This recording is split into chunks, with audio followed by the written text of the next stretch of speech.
good evening, everybody. This is a kind of a practice run of some new studio equipment. I should say just a reconfiguration of stuff. And what we're going to be doing today is reading a 2007 article from Steve Kirsch. It's titled, How It Will End.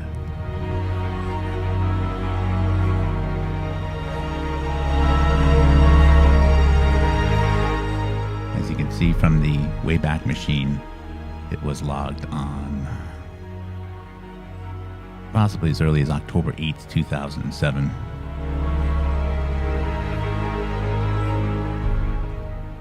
So let us read it. How It Will End by Steve Kirsch. Modern humans have roamed the earth for the past 120,000 years. If we continue to act as we have in the past, and as we are acting now, the scientific consensus is that there is now no more than a 5% chance that human beings, the scientific consensus is that there is now more than a 5% chance that human beings could be virtually extinct in as little as 90 years from now. That would have been 2097. If that seems surprising to you, finger wave at you. It shouldn't. Ostensibly, we will die due to the effects of global warming. By the year 2100, there is a chance that is too significant to ignore that the average temperature on the planet will rise by well over 6 degrees centigrade or Celsius. Only one guy from the UK who hasn't gotten any press in the United States, named Mark Lynas, Lynas, has done the research on what this means.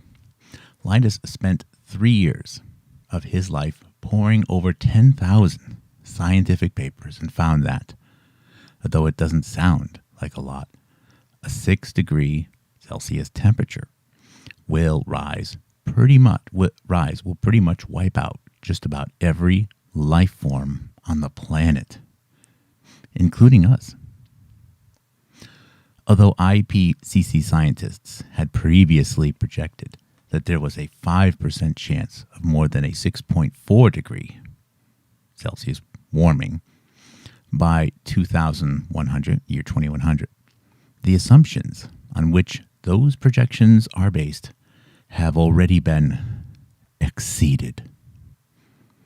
If it doesn't happen by the year 2100, it will not be long after. I wrote a short webpage titled Why Global Warming Should Be Every Candidate's Number One Priority, describing this in detail. And it's a blog post from October 2007. So, what really killed us?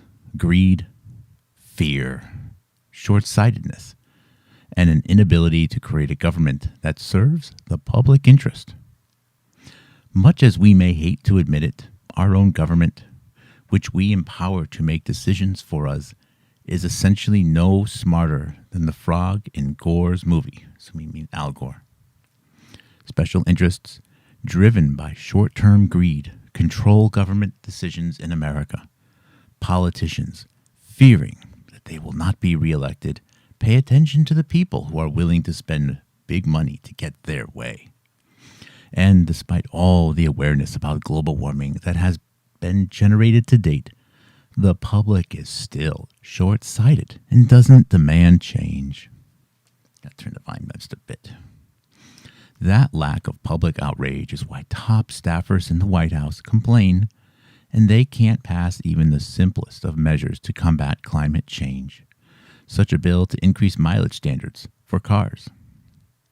It's likely that we are not outraged because we will not feel the full impact of the ecological catastrophe we are creating today for another 30 to 50 years, due to the thermal inertia of the ocean.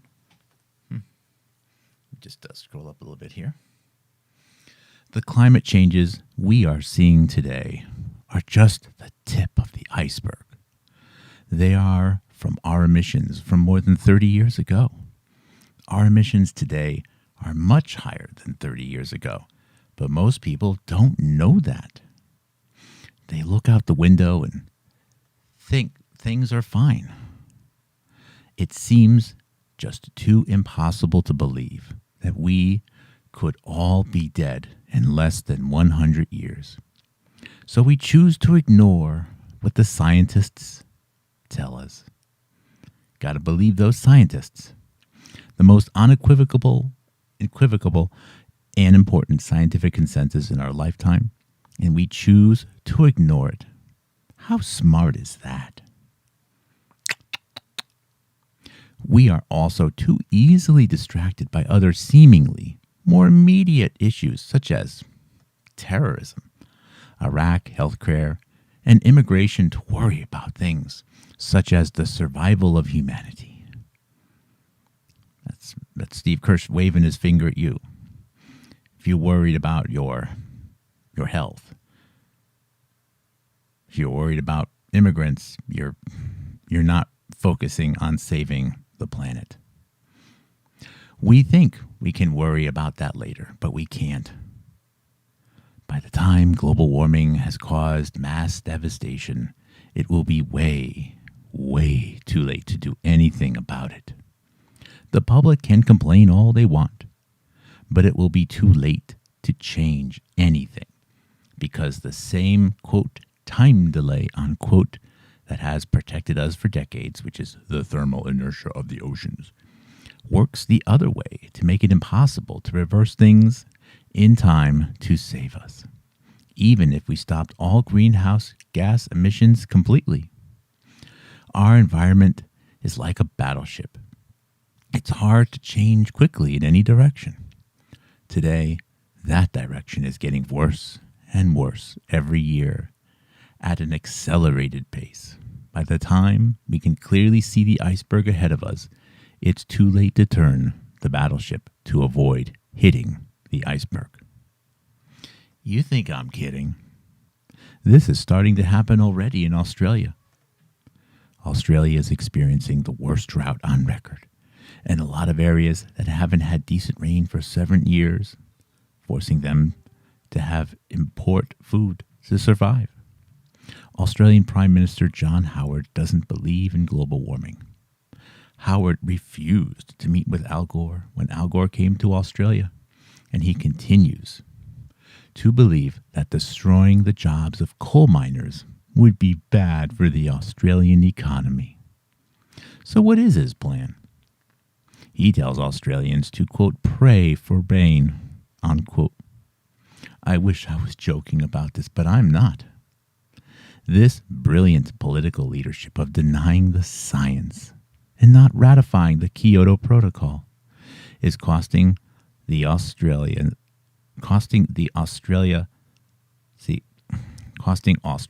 in $3.8 billion in lost investment opportunities alone.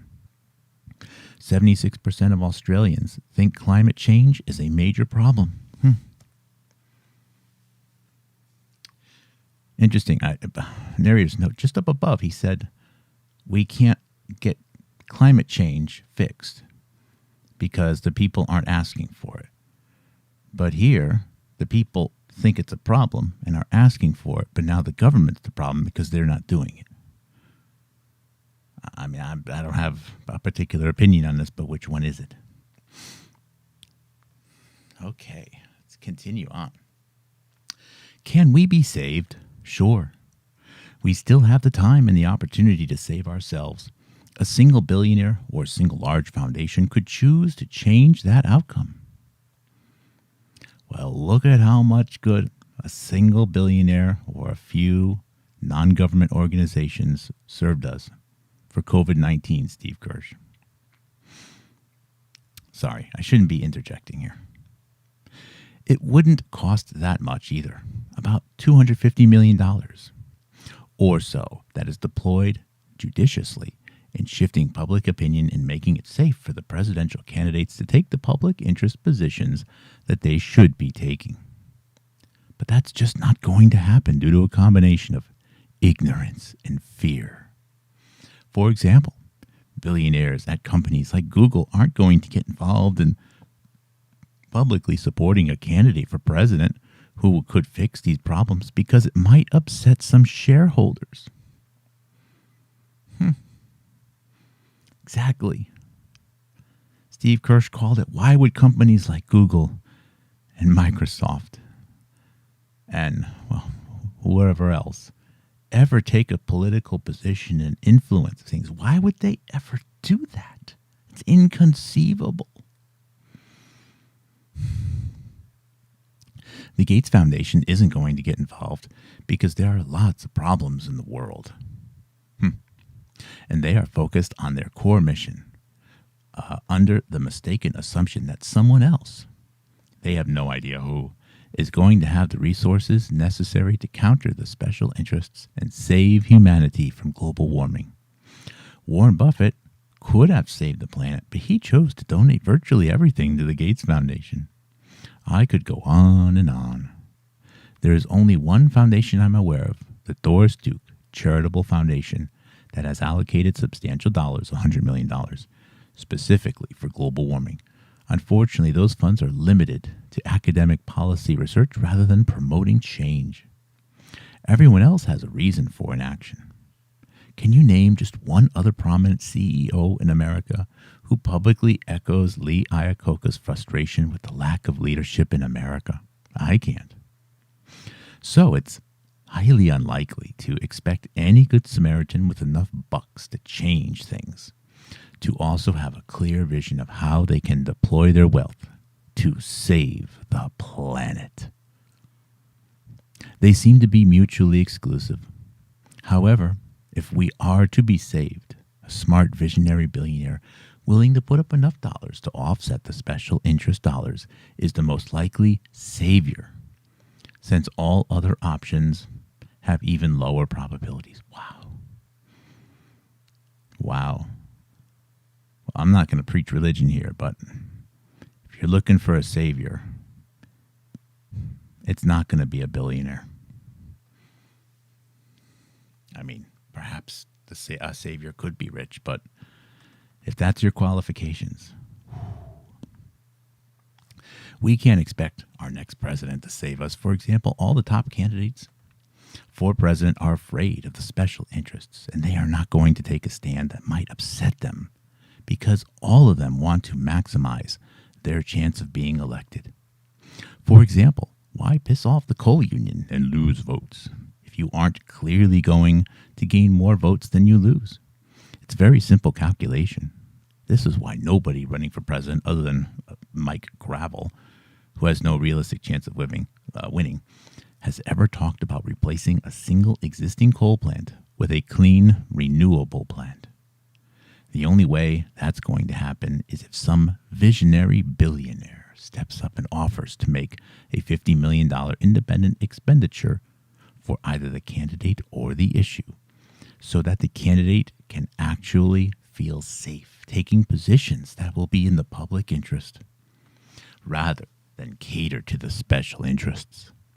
But no billionaire is going to do that, and each has their own reason for not taking action. We can't expect the voters to save us. Even if we could pass a national initiative, it wouldn't help. The election of president every year is a good example. Every year. We can't even get that right because the public is too easily fooled because they focus on what candidates say instead of what they do. Of course, narrators know you don't know what a president's going to do until they're president. You kind of have to listen to what the presidents say. I mean, it is what it is, right? The evidence was obvious in the 2000 election, but nobody paid attention. In the current election, people are ignoring the behavioral evidence of who would make the best president, which clearly shows that the third-place candidate, John Edwards, would be far better for our country than the two Democratic frontrunners. Instead, the public chooses a candidate because they like what they say or because they think the candidate has a lot of, quote, experience, unquote. We don't seem to learn from our mistakes either. No, that's what it's written. Anyways, it's easy to have typos like this when you're just hacking, writing out a blog. I'm not nitpicking on that. We don't seem to learn from our mistakes either. We keep repeating them and electing the wrong person for president. People support Hillary because they, quote, like her, unquote, or she has experience, or because it's time for a woman president. People support Obama because they think he will be a leader who will bring a fresh perspective and shake things up in Washington. Those are absolutely the wrong reasons to select a president. I wouldn't hire a guy for CEO of my company who hasn't clearly demonstrated the leadership skills required for the job. We should apply the same criteria for the CEO of America. Namely, a president must exhibit the leadership ability and vision to solve our toughest problems. To make that determination, you must look at how they handled past situations, their behavior, not what they say. When you do that, you find that Hillary can't put together a health care plan. After 15 years of trying, she still has no plan. Her plan on global warming is silent on the most important pieces, and there are no scientific goals, greenhouse gas reduction goals whatsoever. A leader who has no goals on the single most important issue that our civilization has ever faced? That's absurd, and sadly, she's the front runner. Obama is just as bad, since if you read his legislation, you find that he's such a, quote, let's meet in the middle, unquote, kind of guy, that nothing gets done. You may feel good, but at the end of the day, nothing has changed. Both Obama and Clinton were laggards on supporting global warming legislation in the Senate. Of the top three candidates, John Edwards is by far the better candidate, as pointed out in this detailed analysis of the top three candidates, which he has a link. We can't expect Congress to save us. While there are many heroes in Congress, my favorite being Senator Barbara Boxer, there are simply not enough of them to make a difference. So collectively, Congress still acts like nothing has happened. We continue to provide hundreds of billions of dollars a year in subsidies to the oil and gas companies to make our problem worse. And the House is unable to increase fuel economy by even 1 mile per gallon. Instead of spending $100 billion a year on global warming to save ourselves, Congress wisely decides that it is better to spend it in Iraq in order to delay an inevitable civil war between Iraqis, and they keep approving Bush's request to continue funding the war, even though the public is overwhelmingly against the war. Well, based upon what I know, I would have to agree with Steve on that one. Al Gore can help save the planet. Really? But he can't do it alone. He's doing that by raising funds for climateproject.org, which will be running public awareness advertising. He's also withholding his endorsement for president until we have a candidate who is willing to take the actions required to save the planet. Global warming is virtually impossible to solve without support from the next president, so Gore is doing exactly the right thing by withholding an endorsement, and I applaud him for that. The Clinton Global Initiative may one day save us. In 2007, now in its third year, there is a major emphasis shift towards climate and energy. It is now the largest subject area. Instead of a token plenary, it's all or part of every plenary. The amount of money channeled towards climate through CGI commitments, Clinton Global Initiative commitments, seems to have gone from about $100 million to literally $10 billion. The energy and the desperation on the issue is palpable. Unfortunately, All the money and effort towards attacking global warming continues to go towards technology and public policy solutions. Of the dozens of commitments on climate at CGI, not one of them was directed toward public awareness and education. We bemoan the lack of public support and conservation, which is the fastest, most profitable way of addressing climate, among consumers, 2/3 of our GNP, gross national product. But all the focus at the Clinton Global Initiative is on stopping coal, renewable energy, and cap and trade.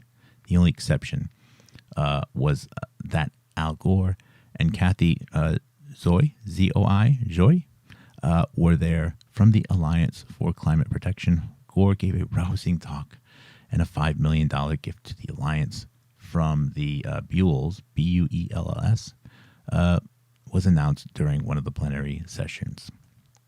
The mayors of large cities may save us. San Jose recently committed to getting 100% of its power from clean renewable energy sources by 2022, and many other very aggressive goals. Continuing forward here a little bit here, the media could help us save ourselves, but they'd have to go beyond the normal reporting of the news. Wouldn't it be great if you heard the news? You'd also hear an accurate interpretation of, quote, what this really means, unquote, rather than just X said this and Y disagreed. Fox News seems to do this quite well. They report the conservative slant of the news. What seems to be missing from the TV news network, what seems to be missing is that the TV news network with the liberal slant. What seems to be missing is the TV.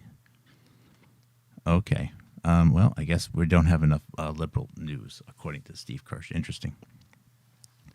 So if we're going to save humanity from extinction, we had better be doing something about these three issues: global warming, overpopulation, and the accelerating decline of every single major ecosystem. Those are his solutions.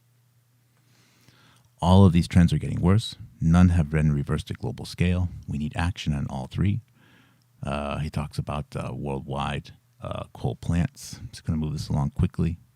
The next paragraph, I guess the candidates must think more than a 5% chance of human extinction in 90 years is not statistically significant enough to take any action now. So when will they take action? What's it going to take when it's a 20% chance? The next one here, heard of a president? And I think this is why I'm reading here.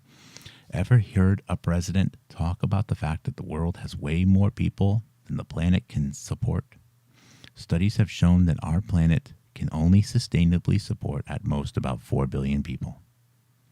That number drops to 1.8 billion if they all adopt our standard of living, since wealthy nations like the United States constitute 20% of the world's population, yet they use more than 70% of the resources. We have 6.5 billion people now, so we have more than 3 times as many people as we should have. Every year that number increases. It is expected to be 9.2 billion by the year 2050. But nobody running for any political office in America has the courage to talk about this problem and what the United States should do about it, or afraid to even talk about it.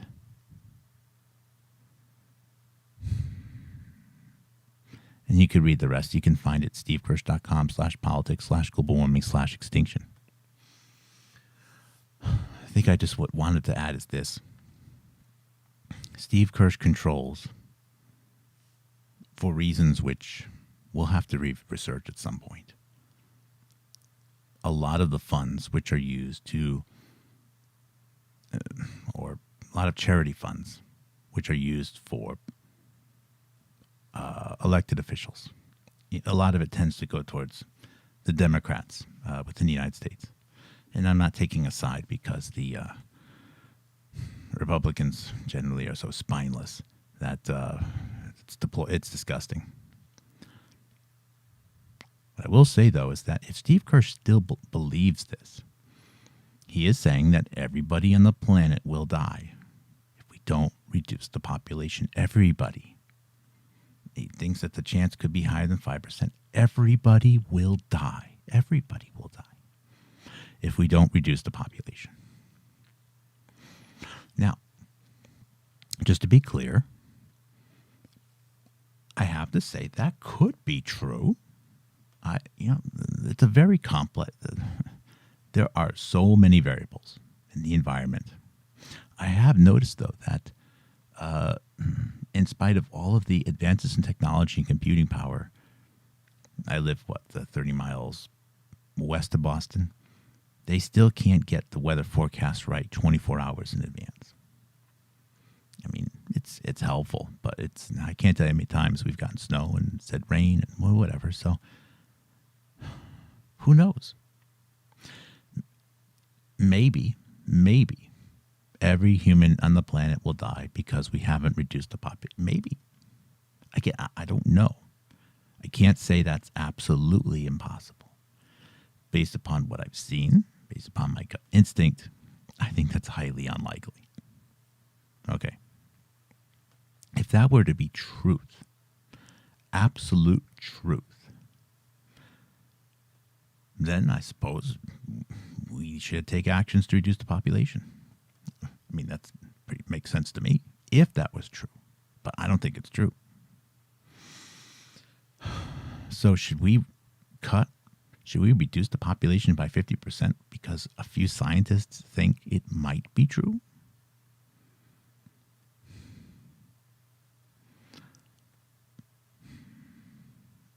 I don't know.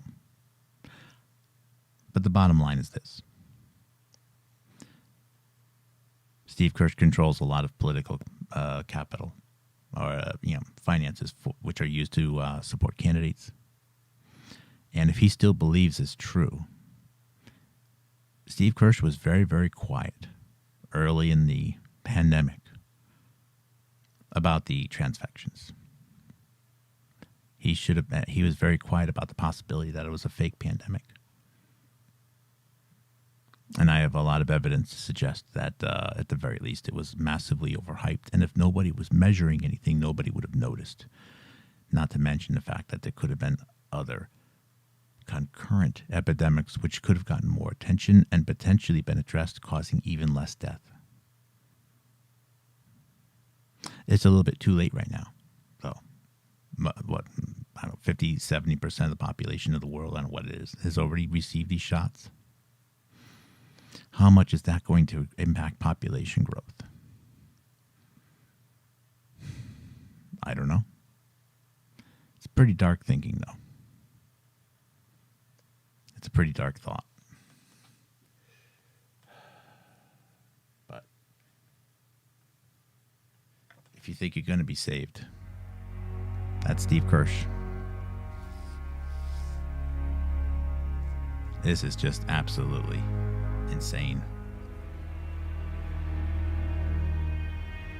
Enjoy. It ends with, so QED, we are doomed. Enjoy the next 90 years. They will be our last. He didn't say there's a 5% chance they will be our last. Steve Kirsch says that they will be our last. Will. That's pretty dark stuff.